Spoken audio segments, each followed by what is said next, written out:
morning and welcome to your daily game face. I am Dr. Kim Lannon. I'm here with Lou. Yeah, sort of. Still remote though. I know. Well, I'm still remote because, well, this one's today you mostly, but Yeah. most of the time in the Worker bee. last few weeks I'm it's been just a worker bee. That's all I'm doing. you're the worker bee, but this one's you. But Okay. last week, all the ones before in the past few weeks, because I'm sick. But I'm not really sick anymore. I just have a flipping cough that won't go away. And everyone I tell is always like, "Oh, me too. I'm in the me too." Yep. You know, I'm on my 7th week of this cough. Just the cough. You feel fine. Just the cough. Totally the cough. That's it. Just the cough. And the I've been more the getting day lately. goes on, the worse it gets. And by the time I'm like 4:30, 5 o'clock, and I still have multiple hours left in my day, I'm like, and then I'm coughing and I can't breathe. Yep. Lovely, huh? Hmm. So, yep, there's my cough. So, and I did go away this weekend. It was lovely. Oh. A place that was supposed to be warm. I'm gonna go with it really wasn't that warm. Well, comparatively to here, it was 50 degrees warmer, but for where I was, it's not as warm as it should have been, and it rained the whole time. Yeah. So You were good down there, right? what? You were good down there. The cough went away. The cough almost completely went away, and as soon as I hit the tarmac back here on Monday night, the cough came back. Oh, chin up. You only got about 4 more months of this weather, so. Thank you. It's like 5. Oh yeah, 4 months. Yep. So yeah, and then I hear from people and whatever we've already gotten snow, which is so weird, and we're already in February weather, which is 10 degrees below zero and abnormal. So yeah, it's awesome. Merry Christmas, Happy New Year, and pass the Tylenol. As I've been saying for like 20 years now, if we really have our hand on the thermostat, let's go out and idle our cars for a while. Let's turn it up a little bit. Let's not do that. Well, let's get the temperature up. Let's get us around North Carolina. That'd be great. Oh no, I don't like the snow this early, but anyway. So now I'm back to the cough, and here I am. So here we are, and I could go a variety of ways just because of talking about everyone having the winter colds already, and the fact that what does that do to your whole like mentality on top of the holiday season, on top of the end of the year, on top of all the things, right? So I was talking to some tube clients yesterday talking about how it lowers, not only your immune system, obviously, during the year, but also then it gets you more tired. It makes you feel depressed. It makes you feel down because if you can't, you know how annoying a cough is or a cold. Sure. So it just Yep. like lingers, and then it's just kind of impeding you all the time because it's always just lingering on you. It's painful. It makes you sore all over. It's just tough. Well, over Thanksgiving, because, I was in the throes of the big cough, right? And I think I said I had like a massage to try to loosen it, and it worked for a couple of hours, and I went right back to coughing, and then I tightened back up, and it was like, there was a lot of money for nothing. Yep. So I haven't bothered now. I'm like, I'll just wait till I'm over the cough before I go spend another $200 on a massage. Well, get a couple hours of relief. I know. Well, it was nice while it lasted. So, so I do want to I don't know if he's listening, but this is a very cool thing. So, I mean, I won't go into the whole story I know that how I have some sort of Wicked background, and I know you love me talking about Wicked. However, on the way back this weekend onto my JetBlue flight, I'm approaching and I'm wearing a Wicked sweatshirt. Shocker, right? Yep. And of course I'm adorned in other Wicked gear, and I have bags full of Wicked stuff because I purchased Wicked stuff when I was there because I'm doing a Wicked Christmas tree and a whole Wicked themed Christmas area this year, which I will happily share with you, Lou. Yes. Anyway, and that I'm well acquainted with Cynthia. So so I walk on board, and this lovely flight attendant, James Hanlon, I'm going to name him because I told him that I was going to put him out on all my social media, because this young man who I met is a flight attendant, and I believe it was his last flight attendant flight, because he's actually a pilot, and he's going to be moving over into piloting. So he's so pretty cool. But the cool thing was when I walked on board, him and this other woman, Kat, I mean, it's just such a cool thing in life when you meet really cool people, you know? Yep. And so, and if you're out there and you're, talk about like goals for the next year or your next, evolution is like making sure you like connect and make networks. And he just happened to see the sweatshirt, obviously, because you can't miss it. I was in the front row and he said, "Oh, wicked, blah, blah, blah." And we struck up a conversation and I told him some of the stories about, Cynthia and Wicked and like I just saw it and saw it 5 times and the whole thing. Um, and halfway through the flight, because we said, "Oh, we'll exchange information because, he comes up to Boston, he lives down in Palm Beach and whatever." So halfway through the flight, he comes up and he hands me this, it's a JetBlue card that they give out for whatever, they're like these little cards, but whatever. He had spent half the flight while he was working and he hand drew Elphaba from the movie poster in his own version with the Wicked symbol, and he wrote on it and then did all these neat little things on it and gave it to me, and it was so spot on and perfect, and I was like, "Oh my god, Right. you're an amazing artist." So then he goes and gets his iPad, not like the small ones, like the really good size, like art size ones. Right.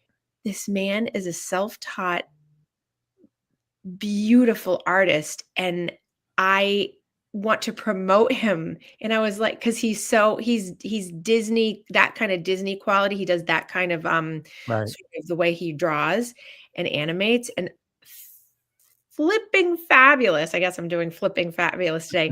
So amazing, so talented. So and he has worked for Disney, he's worked for Universal as different things, but he's the artist in him is fantastic. So I told him I was going to promote him. I'm going to put him up on all my social media. He's very excited about it, but I will send it to you, Lou, so that you can actually see it. And I want you to post it for him. So it's James Hanlon, Yep. and he's on Instagram. And I'm totally pushing people over to go look at all of his artwork. But James Hanlon, Hanlon, and he doesn't sell it. He doesn't do it. But I told him that I was going to fly him up and have him draw a mural on my wall of Wicked. Oh my God. Really? He's like, "I've never done a mural." I'm like, "You're fine." So so then he shared with me, he had done he had done a full Elphaba and he was doing Glinda on the other side. So he's working on Glinda for me. So I was very excited, Wow. but Wow. What a beautiful. When flight. I say it was like it's spectacular, it's worthy of paying good money. See, I never have flight experiences like that. See, I sort of like I always try to walk on and sort of this is like the year of you kind of thing. Yep. I've always done this, but I really make sure like I always try to make connections to make sure that like when I walk on a plane, I'm always hello, how are you to the people at the front. It sort of makes me feel out like what I'm in for the flight, if Yeah. I'm Right. going to get a good response or not. And I just think for me, I always do that for me just to set the tone because I'm doing the year of me. I'm doing, me. So I want to make sure that I take care of what I need to and then it gives me an idea of, oh, this is a good thing or this is probably going to be a rough one. So both down and back it was awesome. But James Hanlon, the artist extraordinaire who can do anything. I mean, he Wow. does Lady Gaga, he does Disney, he does all kinds of characters. He did an Audrey Hepburn because you know how much I love Audrey Hepburn. He sent me one of those because he'd done a beautiful one of her. I'm like Holy cow. spectacular.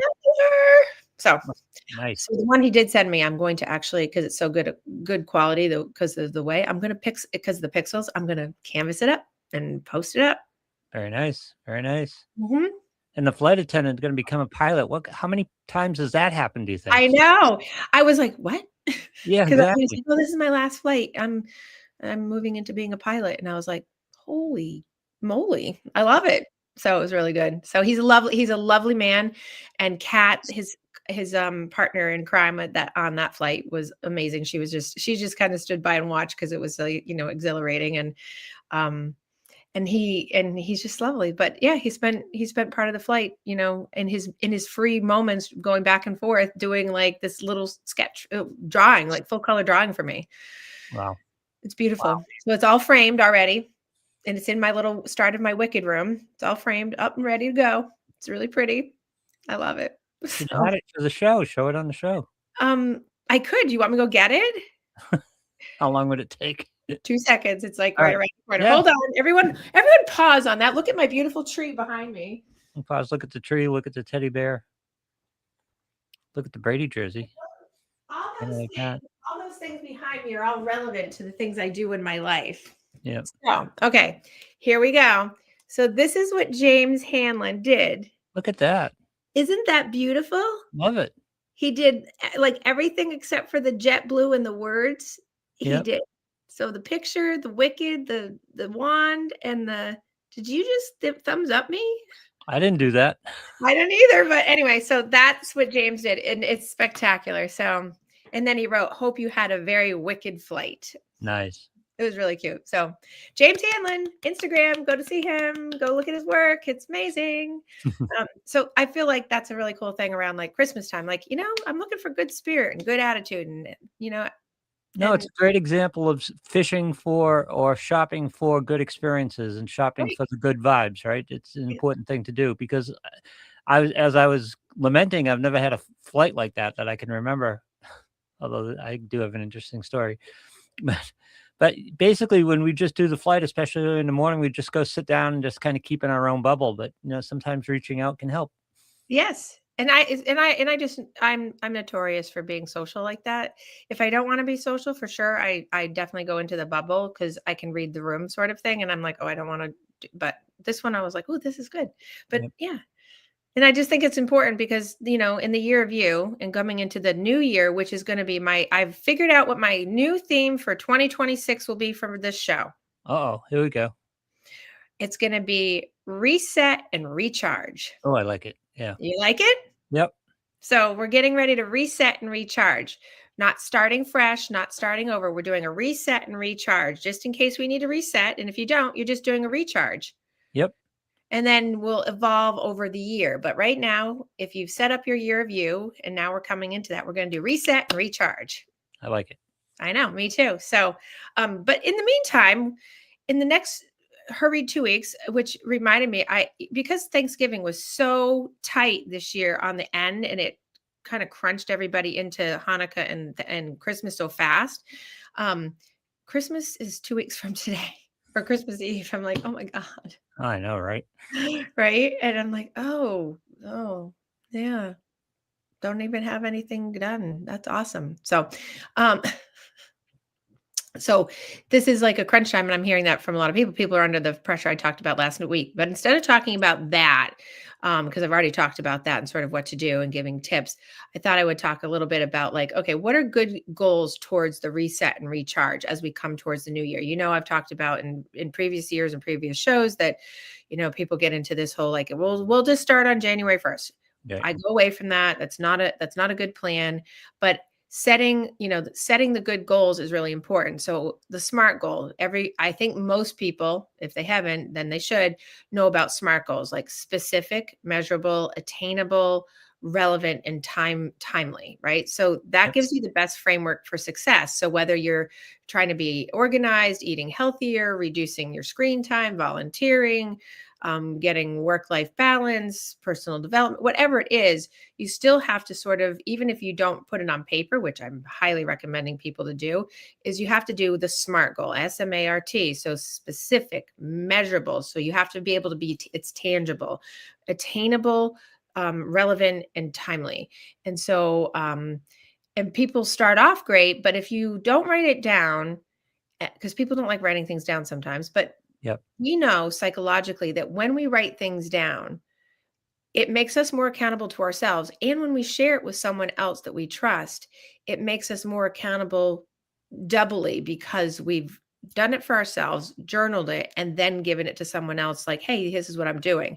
Because a lot of times we'll put down the first thing, we have the goal, but then yeah, it's attainable, but then do we have action on it? Do we have it in a timely manner? Is it too broad? Is it too wide? Is it too, vague?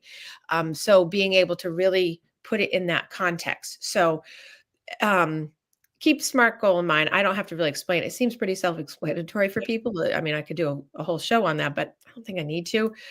Certainly if people want it, I can do it.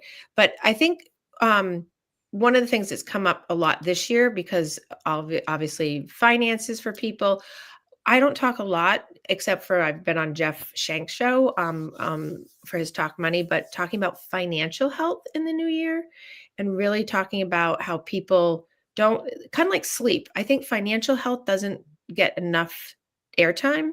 Yeah. And this time of year to do like sort of going into this reset, recharge, you know, let's talk about financial psychological health, like behavioral health of finances, because people, one of the biggest stressors in life, whether it's this time of year or any time of year, is financial health, and people don't talk about it enough. And we can talk about other goals too, but I think that the financial one is so important because people don't. We're not taught, as you know, Lou. We're not taught. At least I wasn't. I don't know if you were. And most people I know haven't been, because when I get them in my office, we talk a lot about it and I show them. But about it, that we're not taught how to do financial budgeting. We're not taught that in like, even in like, we're taught about money, like what it, dollar, coins, whatever they mean, but no meaning about how to Right. do accounting, how to do budgeting, how to plan for a future, how to invest, there's nothing there. And unless you're going into that kind of field really in college, you don't ever get that. And so if you're not a person who's college bound or college bound for something like that as a degree, you're not going to have that in your future. You're not going to be able to see that. And so people sort of walk around blindly all the time, sort of robbing Peter to pay Paul, sort of living on the skin of their pants. Yep. Right. And doing that. And, I think a vast majority, I was looking up last week when I was away, just kind of getting ready for this show. I was looking up some statistics because, I love those, about how many people really don't, get involved in their financial well-being. And I mean, it's off the charts. How I usually say, oh, I could pad that. And maybe, no, this was pretty, like, it's such a small percentage of not just even United States, it's global. Like, people just don't, in general, really work or know how to work their financial mental health, and just and how their mental health would be so much better if they had a better Yep. mindset. It's so much easier, I think, for people. And even though it can cause them massive problems, people will just blindly go out and just, like, right now, you see it, just spend wads of money, and then they justify it like, I'll pay it in January. I'll pay it off over the next year, and they get themselves way over, because why? They didn't budget. And so that's why, funnily, I said, humorously to all my friends and family, I'm like, Bank of Kim is closed this year. It's going to be a really tight year. Yeah. Because I was keeping in mindset with this all year of like, but I had planned. So I'm not really Bank of Kim closed, but it's just more like, I'm just much more mindful of the fact that I'm trying to be like mindful of that. And I Yep. just think that this time of year, because of expectations people have for themselves, people have for other people, who in their thoughts of what other people expect, that they get themselves into such a financial bind that lasts not into January. This lasts for 6 months, 8 months, or it comes right into the next year. Of like you're already going to be at next year. You'll maybe have paid off this year by this time next year, and you start all over. And Yep. people notoriously do that, or they just stack on and accumulate. And so my first thing is, when I do financial health and mental health stuff with my clients, is we'll write down like a whole expense list of what their expenditures are, including right down to, and we've talked about this before, if they're a cigarette smoker, if they're alcohol drinker, if they are a gambler, if they are a big shopper, if they They go uh, to Dunkin's. if they go to Dunkin's, Starbucks, Panera, all the little things that add up. And so it's always the most eye-opening thing. It really truly is. And I say always on purpose. It's always the most eye-opening thing for people, because when they actually see it on paper, and we do the weekly, the monthly, and then the year end for all of it, without being crass, no, they shit their pants, because they're Yep. like, oh my God. And then the behavioral modification that can come from that, just from doing that one exercise alone, for you all out there, just by sitting down and doing that. Now, I get people that say, I don't want to do that because it scares me, because they already know. Yeah. Right. So, Yeah. but for me, a lot of times, to help people get away from like their stress levels, because a lot of times their mental health anxiety in a lot of like families and adults that I see really comes around the fact that they just avoid the money thing, avoid talking about it, avoid anything to do with it, and then sitting down to do a budget. Because in people's minds, what I've learned over the years anecdotally is that budget in their mind equals restriction. Right. And that doesn't mean that. It means being smart to allocate and not go above your means. And if you do, be prepared for what that means to be able to take care of it and how to plan for it. So obviously, I'm not a financial planner by any stretch of the imagination, but I have just followed these rules for so long because I learned early. I learned early because I self-taught, but I also self-taught because I was in a psychology program back in the 90s that talked about financial mental health for whatever reason. And it was a beautiful thing then. And I'm like, oh, I'm something important. When you talk about the wellness wheel of your mind, people, when they come see a psychologist or psychiatrist, they often think just mental health. Well, mental health has to do with the wellness model. And the wellness model is the more contemporary model of psychology, which is finances, vocational, spiritual, sexual, social, demographic, medical. Like, so it's all the things on that wheel spoke. And this one is one that people love to avoid because it's hard, it's painful, and people don't want to give up the lifestyle they have, but they'd rather live with the devil that they know, even if it's really stressful, than not. But then it's like when they see it on paper that Starbucks is costing them $4,000 a year, no lie, Yep. or that cigarette habit is costing $14,000 a year. I'm picking people in my mind that I know that are doing this. Or you go out to dinner 4 or 5 times a week, and now you're doing $800-900 a week just in out to dinners.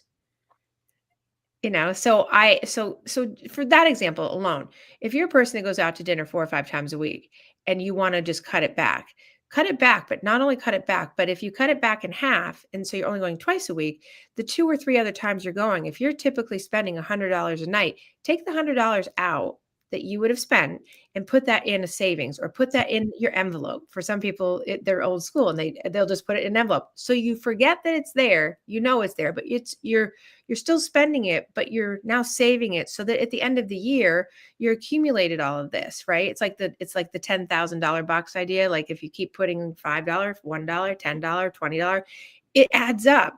And so people love that idea. It's the enveloping, grandma's old school thing of like the envelope for travel, the envelope for the utilities, the envelope for rent, right? It works really well, but people just don't do it because most of the time people are like, why? I'm like, you're afraid. This You're is why afraid.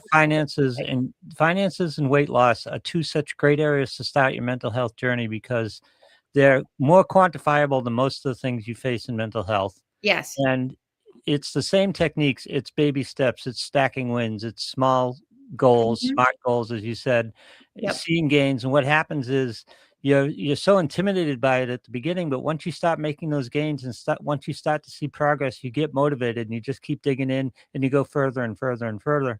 And you can take that skill set and translate it to anything else in your life. Exactly. Mm. Exactly. And I'm going to really work hard with people here on this show for at least the next few weeks and into the new year of really trying to destigmatize the fear of getting your financial well-being under control, because it makes such a difference and takes such a relief off. I mean, the number one and number two fight in marriages or in coupledom, even if you're not married, is money and children, if you have them, or money and sex, or money and family.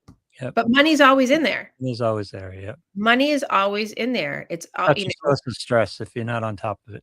exactly. And then, so there's so many things to say about this on so many different levels, but if we just look at saying like, okay, let's just take some stigma down off of it, that okay, say you're a person, we'll take some extreme examples. You're a person who has $20,000 in debt, right?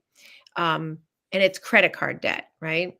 Um, there's so many options out there it's just like anything in mental health. When people get in this mindset of like, I'm stuck, I can't do anything about it. It just is the way it is, and I'm stuck, and it's just overwhelming and whatever. I'm victimized by it. I don't have any control over it. I have no right. Yeah. I have no control in whatever. It's happening to me, even though I created it myself, Yep. right?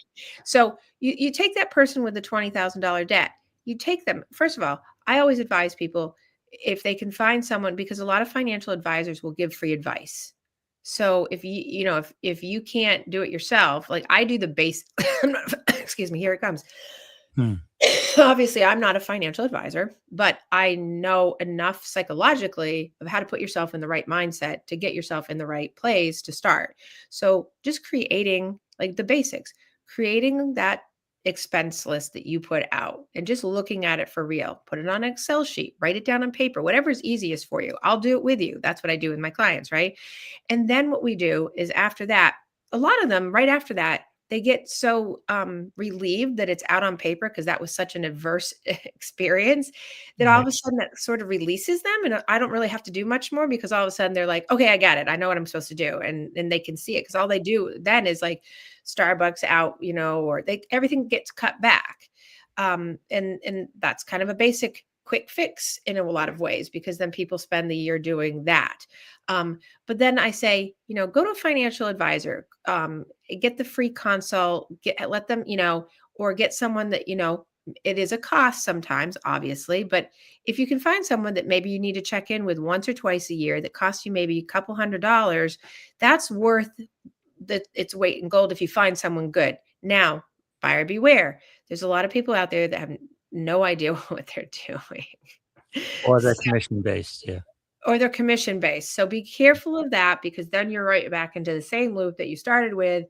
And then you just added in another expense. So that's why I tell people go for people that offer it for free, don't salesman you into something, and or now you can go online and Google.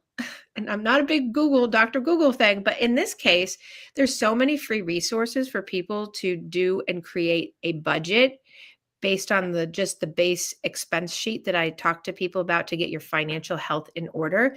And then you can just go on and there's templates and there's also programs that you can go on and sign up for free that will allow you to help track yourself. A lot of banks do it, like my two banks do it. Um, they do it automatically for you and then they'll alert you like this is more than typical, you've had a higher month, you need to cut back here. So if you have a bank account that you check in with, do that more frequently. I had a moment like where I was doing it almost daily because I was so fascinated by it. I was like, oh, it generates it for me. This is like exciting. And then it's almost like a game of like, oh, how much can I put there and take off there?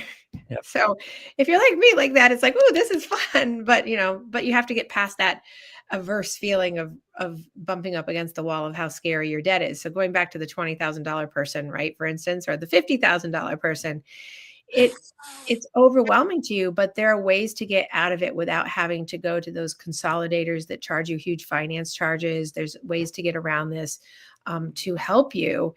And that's why I mean, I won't go into all those things because, again, not a financial advisor, but to make your psychological health a good start on this is sit down right now, even though you're in the throes of Christmas. Don't be scared because nothing's going to change right now. It's Right. just showing you the picture. You already know it in your brain, which is why you're avoiding putting it on paper. Just put it down so that you have it there. So it's a thought dump. It's all out of your head. And then you see it. And then you can start looking at it going, okay, where can I chip away at this? What can I do with this? And then it gives you a sense of empowerment and much more advocacy for yourself, which is that boundary we've been talking about all year in the year of you, to really kind of say, oh, I can take control of this. And it's like the hoarding house, right? People look at a hoarding house and go, oh no, I can't do the whole thing at once. Right. You have to start with the front door and the first 3 square feet. That's it. So it could be $10 a week at this, $20 a week at that, save $5 here. Like, but people get into that mindset again. And I'm saying that so that people go, okay, I'm normal of what's $5 going to do? Well, $5 every month, I mean, every week for someone, hey, that's 20 extra dollars you have. Imagine if it was 25, imagine if it was 50, imagine if it was 100, right? Or if you're saving it, every time you save a trip to Starbucks, put that $10 Yep. aside. But people don't think like that because it's just the mindlessness, not the mindfulness, is just like, oh, it's expending out. But once you realize how much you're spending in all of these places, the Dunkins, the drive-throughs, the pizza orders, the DoorDash. Oh my God, I had one client that had door dashing, and the DoorDash amount of money on a monthly basis, when they saw it, when we did it out, I was like, oh, I mean, Yep. thousands of dollars, Well, because again, it's good 'cause it's mental convenient, but you're hygiene. conveniencing yourself to death. Good mental hygiene awareness is everything. That's the first Ex step. exactly. Yep. So really creating a budget for For yourself so me, that I got an aggregating software, and literally I laugh now because I just saw how much I was spending a month at Dunkin' Donuts. It's like, "Oh, I can do better than that." right, Because it was like, I don't like debt, so it's like I wouldn't take on car payments. I'm buying cars so I can buy them cash and things like that. But wait a right. second, I'm spending a car payment a month at Dunkin's. Well, and so that's the thing, and that's one of the wonderful things about doing out your just the sheet of expenses and where it's going, so that you can add it up weekly, monthly, yearly. And then when a person sees the yearly on some of these things, and those are things that you can cut back, I always say, because people go, oh my God, and they're like, but I love my Dunkins, or I love my Starbucks, or I love my Pressed, or whatever. It doesn't mean you can't, but if Nope. you're spending 500 a car payment, $500 a month at Dunkin's, which people do, imagine if you just cut it back by half and put that 250 aside, and how much that would be at the end of the year and what you could do with that, Yep. you know? Because And people are like, watching "Oh, I that really wanna go on this trip, but I don't have the money." Well, you will have it watching that in 9 envelope months. watching that envelope of that savings account grow by that Right. $200 a month, it just gives you momentum. It's just like you just Mhm. start getting into it. Exactly. Like And this it's just month, I'll it's put an extra 100 in. I got an extra 100. I'll put that in. exactly. And people are always like, "Well, I don't have the extra." Well, you would have the extra if you looked at the real situation that you have and that you've created, and you go, "Oh, do I really need?" So, I mean, me and Dunkin's, I used to go to Dunkin's all the time on my way to work or whatever, even though, and I had it, and it's terrible because I have a Keurig at my office that I got for Christmas a couple years ago, and I literally had only made a cup of coffee on it, and then I had brought it up to my place in New Hampshire and used it for, like, a holiday, and then brought it back to my office and hadn't used it. This whole past year, I've been using it, and I think I go to Dunkin's. I went from spending probably 2 or $300 a month on Dunkin's, down to $20 a week. Yep. 20, so, Yeah. and that it maybe even, and sometimes I don't even go to Dunkin's at all anymore. Yeah. So, because I I know. have the coffee, I'm like, I've made a concerted effort to go, no, and I take the $20 that I know now I'm saving, and I just put it into the the envelope. And one of the big things I taught my kids really early on, because it's important, is you gotta get past that point in your life where you're living paycheck to paycheck. You gotta Ex have some savings, you gotta have some backing. It relieves so much stress, it changes everything for you if you're not Right. living paycheck to paycheck. Well, and not living paycheck to paycheck, I think, is great advice for kids and people. And also, if you don't have, this is one thing that my dad always has told me, and I 99.9% live by this.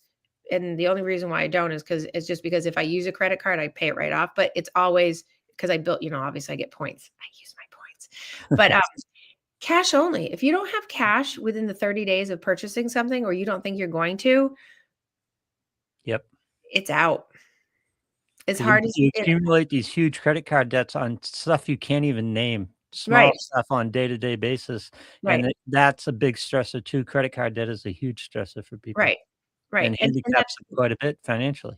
exactly. And unless you're and I have that rule, is like, unless you're traveling, or unless you're in like a time where, like, I always carry one credit card on you, but you don't Yep, pull it out and use it unless it's an absolute emergency. Like, that the car might break down, you might have an issue on a flight because you're trapped. Like, unless you're gonna have cash, don't do it. And obviously there's big things that come up, like my boiler and my heater in my yes, house. yes. That's a little different, We right? also had those a couple years ago too, yes. Although that's right now. Yeah. Right now. Oh, yeah, yeah. I'm getting ready to do that because, I'm lovely. So, but I mean, those are big ticket kind of items that have to be, right? Those aren't Starbucks. Those aren't Dunkin' Donuts. Those aren't like necessities that have to go on a credit card. If you don't have the $4 or the $8 Starbucks to buy your coffee, and you need to put on a credit card, and at the end of the month you've got like this huge bill that you're accumulating, Yep. don't be going there, because you're at the end of the month you've spent $300, $400, $500, and now you've got a 20, well, for a lot of people on credit cards, you've got a 22% interest, or you've got 12%. Like, don't, like, think about how much You're doing interest you're great if paying. you got 22%. Are you kidding me? What? You're doing great if you have 22%. It's I more know like some 28, 29. Well, right, exactly. So, and I'm big on telling people too, like, don't put yourself in a bind get a 0% interest card. Don't take cards that have these high percentages. A lot of people don't have good credit to get those, but if you can build up to the point where you don't have a credit card, and don't carry 500 credit cards, carry just a few. Like, get a few that are safeties, but always go for ones that give you points. Always go for ones that accumulate travel. If you're a traveler, always accumulate cashback ones, so that you're going to get it back. But if you can't pay it off on the 30-day cycle, Well, that was a big point of awareness for me this year because I uh-uh, do a spreadsheet on everything, and I broke down credit card interest, and I was seeing how much I paid in credit card interest. Because I got to fix this. We doesn't start make looking sense for go lower on. interest cards and zero balance transfers and stuff, 0% transfers. And Right, I'm doing that. I'll get 15 months. I don't have a ton of credit card debt, but for right, 15 months, I've got it interest free. So, right. and Exactly. that's a significant savings, by the way. For Exactly. nothing. You're paying that kind of money for nothing, I basically. mean, the only thing that just for buyer beware on those, so if so you have the $20,000 person that wants to put their $20,000 debt and transfer it over to a 0%, they usually do a 3% Right. fee for the Transfer rate. transfer. So on 20,000, you're going to pay $600 extra, but that's going to be a bigger savings than the amount of interest that you'd end up paying on $20,000 that could have been paid off, that you were probably going to pay off over 40 years, versus you have 15 months to pay it off and you got to work really hard to do it, but it's cheaper. Yep. And stop Yep. putting it on a credit card. Don't put your miscellaneous, like, Right. silly things, like, if you have to do that, then you shouldn't be doing it. And in No, fact, I no tell my kids to use a debit card, but don't keep a full balance on your debit card. Make it so that if you wanna buy something, you might have to transfer money, and money into it. Right. that little extra step of going to your app and transferring money in there often just keeps your Stops you. head straight about spending it. Exactly. And Yeah. that's also why, if you move money out and you move it into other places, and you, like, set it and forget it, you do, like, get the mindset that it's not there. You know it's there, but you don't, because it's not there, you don't actively go to see it. It kind of goes out of your mind, Yep. because then it's not right in front of you with the numbers. So you're not like, "Oh, I have 20,000." It's like, "Oh, I only have 4, and that's for all these bills." But on the backside, you might have it in all your little pockets, but you don't have it in front of you, and that gives you a better peace of mind, because then you're just working with the numbers in front of you, versus like what you're like, "Oh, but I have this and I have that." And I've It's gotten very possessive about those pockets and those accounts. It's like, I don't wanna take money out of those accounts. It's like, I once you want to start build it, that. Yeah. Once You you don't start wanna them and take they out. accumulate, because Yep. then what happens? You get this, like, the thing I've been talking about all year, you get a sense of accomplishment, you get Right. the small wins, you're stacking and accumulating this amazing thing, and people are just like, "Well, what's it gonna get me?" Well, wait till you see in 5 years what that can get you, because 'cause you're growing your financial well-being. And again, having that backup so that if your boiler goes or your car goes or something like that, having that just relieves so much stress. Mhm, So many people, it's like the brakes go on their car and it's on the credit card and it's 25, 26% interest and you start mhm, digging that hole. It's right, and tough. it always happens, like, right now. Yep. Yeah, Like, exactly. this is the time of year when people, I mean, I can't tell you, because obviously this is the worst time of year in terms of stuff like this for people in my practice, because I can't tell you how many stories, just since the first part of November, is my heater went, my car went, my brakes went, my door broke. We have to replace windows. And then people are freaking out, because they're like, and then there's Christmas, then there's all this pressure, and it's like, yeah, and Hmm. I get it.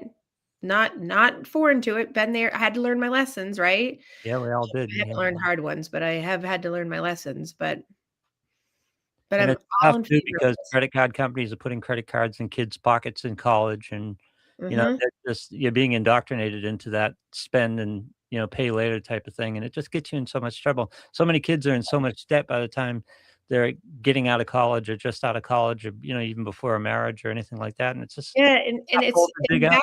exactly, back in the day when I was coming up through, it was so hard in college to get a credit card as a student, it really was. You could have, like, one of those, like, debit slash, they'll give you $200 in it, you can't go over the limit.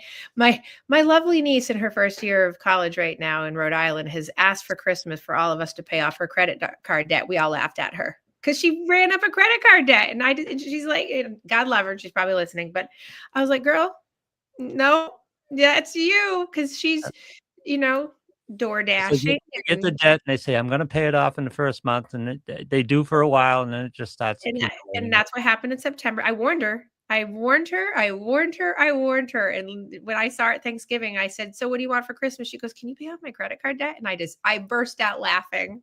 I said, "Girl, I will give you advice, but I will not that Merry Christmas. I'll give you advice, but I will not pay off that credit card debt because you door dashed or you did whatever you were doing. No." Hopefully it's a good life lesson. I don't know. She's Yeah. still in that mindset, I think. You know how it is. Yeah. But when nobody, I think in her mind, I think she thinks that, well, I'll just like do it. But everyone's like, we're not doing it. And so on Christmas morning, it's going to be a real surprise because it's not going to be any credit card debt paid off. Wow. Yeah. And she did a whopper doozy. She's in her first semester of college and she did a whopper doozy to herself. And I'm like, girl. And now she can't use the card. Yep. There's no more on it. And so occasionally I get "Can you Venmo me $10?" I'm like, "Ugh, Yeah, I know, right? ugh." She's on my financial list of God love her. Oh, and Rohit just said, and debt is useful, so you can't even avoid it entirely. Yes, because some debt is Yeah. useful because you have to carry some debt to be able to create a credit Right. score. So you have to do that. But the debt, you don't have to carry a high debt. All you have to do is charge $100 a month on something and just pay it off on a timely manner over time. And you start building your credit debt. I mean, your credit card Yep. uh, score. And that's it. You don't have to spend $10,000 to make a credit score go up. You just have to spend. But that requires more discipline than most early 20s have.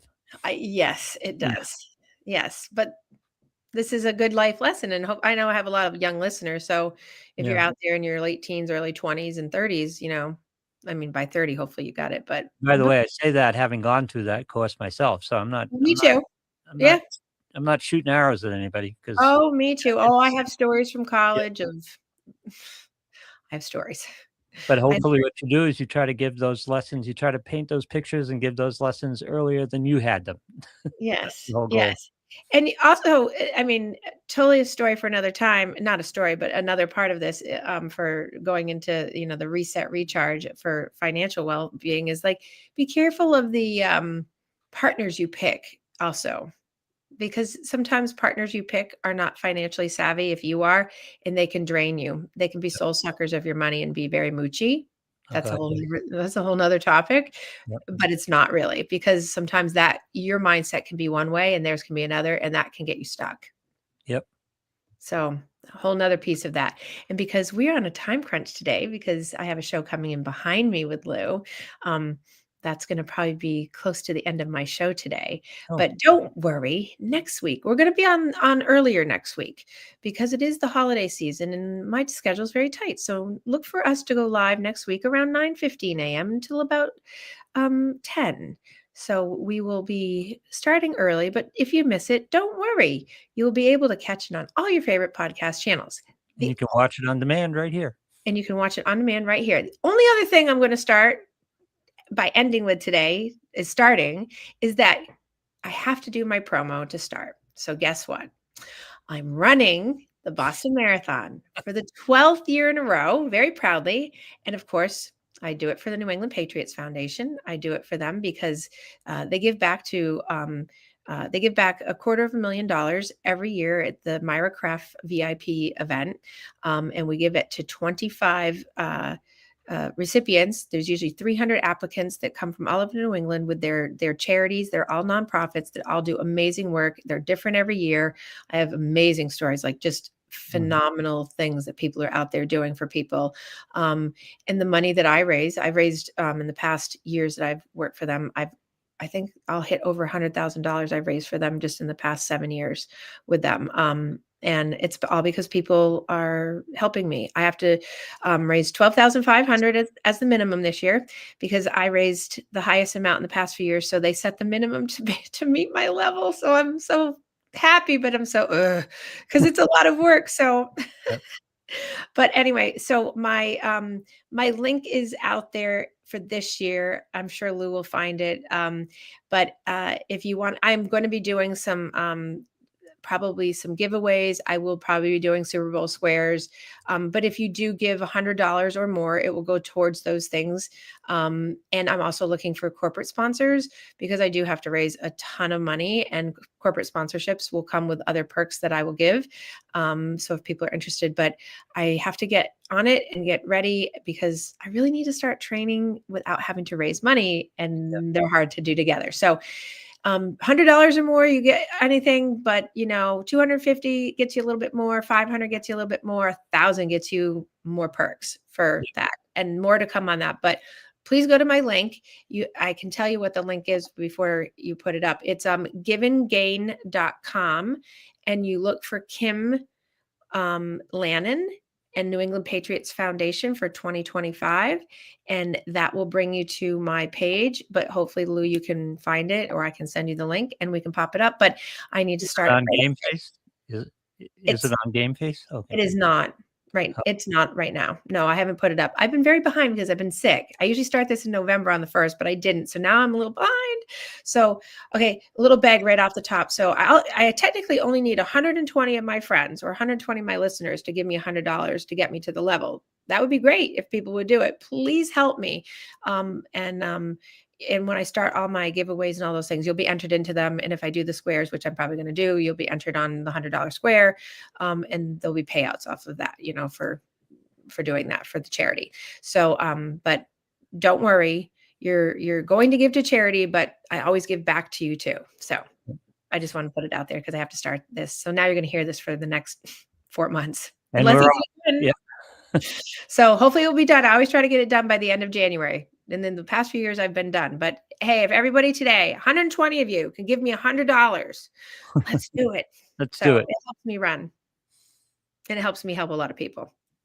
So anyway, I will talk to you guys next week, and we may talk a little bit more about this, but we will probably move on to some other goals going into our reset, recharge, and the year of you as we come to a close and getting ready for 2026.